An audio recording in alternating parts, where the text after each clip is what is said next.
My sister, Sir Aden, Brother Bo, na bigla lang nandito na kami ngayon sa Mother Church. I know Brother Bo he is pastoring in Korea, and napakalaking biyaya niya doon sa Korea, mga kapatid. Pero iniwanan niya para magdesisyon na uuwi sa simbahang Katoliko.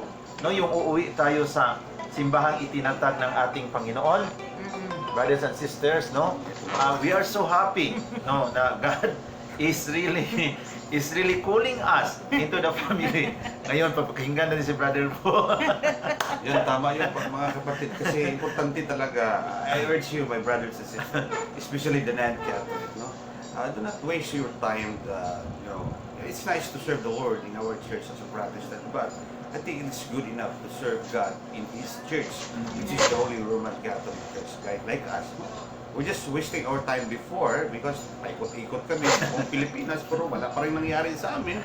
Pero masarap talaga pag ikay Katoliko. Kasi po, maraming palhubog where you can share the good news of God. Marami po masamang tao sa Katoliko, and this is now our opportunity as a preacher of the Holy Catholic Church.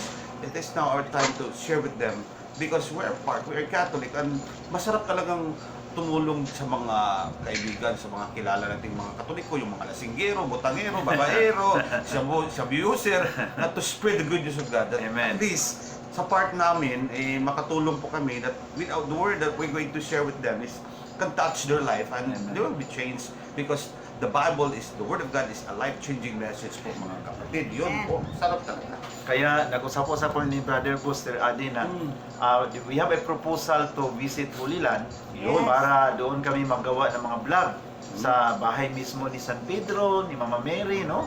Na kasi 2 times na ako nakapunta sa Holy Land, at saka we took this project na ang ganda sana kung tayong mga convert, kahit 4 lang muna na convert na magpunta sa Holy Land, magawa ng mga vlog doon, no, sa doon mismo sa simbahan ng bahay ni San Pedro, ni Mama Mary doon sa Nazaret, na napakalaking tinatawag, mga kapatid, na actual evidence that support the claim of the Catholic Church, the church founded by our Lord Jesus Christ. Kaya we are so happy, kaming tatlo ngayon. I'm so happy in our heart.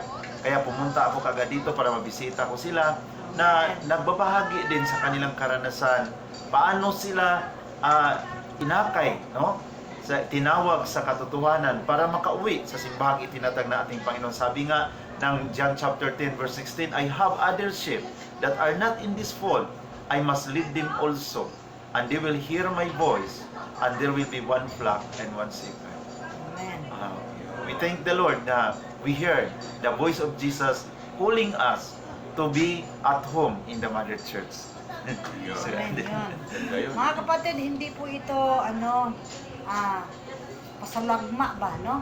Sa Cebuano pa. This is not an accident. It is a plan of God that we're here in the Catholic Church because yun ang daming makasalanan, di ba? It needs some preachers, it needs some evangelizers to teach them, no? So, kung saan yung maraming makasalanan, so, lulusubin natin. Yun. Di ba? Lulusubin natin at saka bigyan ng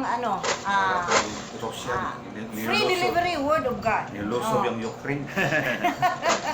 Sabi ni Cripans dito, good evening, Sis Aden and Bro Bo. So happy to see Brother No with you. God bless your mission. Wow. And alam niyo na parang nakita ko dito na nadurog kasi ang puso ko na last bagyong Udit, nasira rin talaga ang chapel, no? At dito inuna muna nila itong studio na para sa tirahan nila, sa kanilang ano. So thank you so much sa inyong mga support, sa inyong mga love offering na pinadala dito sa kay Sister Aden and Brother Bo. Malaking tulong sa kanila. Kahit na hindi pa rin natapos ang chapel, ang center, pero at least ang kanilang tirahan medyo okay na, at saka na okay na rin ang ang kanilang studio, no? Napakalaking tulong sa kaya thank you for your prayers and support to the ministry here. Nandito gumaganda na, no? At si Pastor Rusby naman galing sa Butuan, nandito kasama natin isang born again convert pastor na Pastor Rusby, magpatuloy ka dyan dahil sa pandemic hindi tayo kaagad maggawa ng meeting, at Ngayon, sabi ko sa mga converted na iwasan na natin ang pagpunta sa ating anniversary sa malayong mga lugar kasi we consider the situation na dadaanan tayo sa Bagyong Odette at sira-sira ang mga bahay sa ating mga kapatid at mayroon tayong pandemic. Kaya i-record natin ang mga pangyayari sa ating anniversary at i-forward namin sa inyo ang ating mga importanteng bagay na mapag-usapan natin. Kaya I'm so happy sa itong proposal namin na kung loobin sa Panginoon makapunta kami sa Bulilan. We stay there 1 month or 1 month and 2 weeks, maggawa ng mga vlog. Pagloobin ito sa Panginoon din, napakalaking proyekto ito na success kasi it will give encouragement to the Universal Church. Yung sinabi ni Sister Eden na maraming makasalanan sa Katoliko kasi hindi tayo hypocrites. Totoo na the church is composed of saints and sinners. Dito ang pinaka-banal na, dito rin ang pinaka-makasalanan. But ito ay talagang totoo kasi Mother Church eh. Ang isang mother, ang kanyang mga anak, nandyan ang mga mabait, nandyan rin ang mga pasaway. Pero bilang isang inay, hindi niya yun itatakwil. They are the same, her children, at hinihintay niya ang tamang panahon kasi sabi ng Ecclesiastes chapter 3 verse 1 to 9 na there is time for everything under the sun. So kung sila ngayon hindi pa nagbabago, hintayin natin ang tamang panahon. There is a time for them for the change of their lives. Kaya I'm so happy kasi ang simbahang Katoliko, bakit ako natili? I chose to be Catholic and stayed Catholic because this is the only church that recognize the Mother of Jesus Sikan. This is the only church, Brother Bo and Sister Eden, that remember the memory of the dead. Napakaganda itong Mother Church natin kasi it remembers. Ito lang ang simbahang nangangaral na ating alalahanin ang mga nahimlay. Yun. Amen. Pero dati sa atin, Brother Noel, kung kayo'y protestante pa, bahala na kayo, mamatay na kayo dyan. Wala kaming pakialam para... Solo flight. So we don't give any, kasi po ang tao po is sacred. Because we're created in the image and in the likeness of God. That's why we the Catholic, binigyan natin ang paggalang yung mga patay. No? Amen. Kaya during November 1 anto, punta tayo sa cemeteryo para to commemorate the goodness and what they have done to us in our life. Pero Amen. may mga nangungutya dyan. Bakit na tayo mga Katoliko pupunta pa sa mga patay, hindi yun nakakinig. So, mas mabuti siguro kung ayaw yung ganyan, how about kung ang patay na lang magbisita sa inyo? Baliktad ba? Baliktarin natin. So, tingnan natin kung di ba kayo matakot. No? Sige, gusto nyo, mga patay, bisita sa inyo. Ayaw nyo magbisita tayo eh.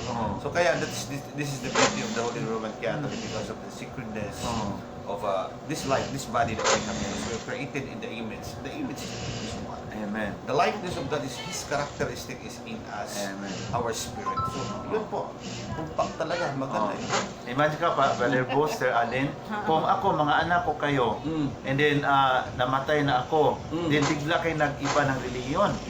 So, ngayon naturuan kayo na hindi na kayo magbisita sa mga libingan. Ngayon, na-miss ko na kayo. So, kung ilan ng taon na kasi nabinyagan na kayo sa ibang sikta, hindi na kayo magbisita sa akin, no? Ang aking pasya sa aking sarili, ako na lang ang magbibisita sa inyo. Kasi hindi niyo ako binibisita, di ba? Kaya- At sabi ko, how are you? Kaya po, mayroong mga movie na ganyan. That's the reason why may maraming mga movie, di ba? Yung mga patay bumangon, nagbisita sa kanilang mga loved ones, sa paparamdam, kasi hindi natin binibisita. Kaya po, kayo dyan, magkatoliko na kayo. Kasi pag tayo'y katoliko, ay talagang bibisita tayo November 1 anto. Yun po. Kung hindi, ikaw ang bisita. Kung hindi, ikaw bibisitahin ng patay. May maraming matutuwa kapag November 1, November 2. Maraming matutuwa kasi yung mga bingka doon na harang ba, yung offering. Kukunin yun ng mga mawalang kain. Ubos lahat. Kaya po, pag malapit na ba November? Malayo pa. Ayaw pa. Lilted season.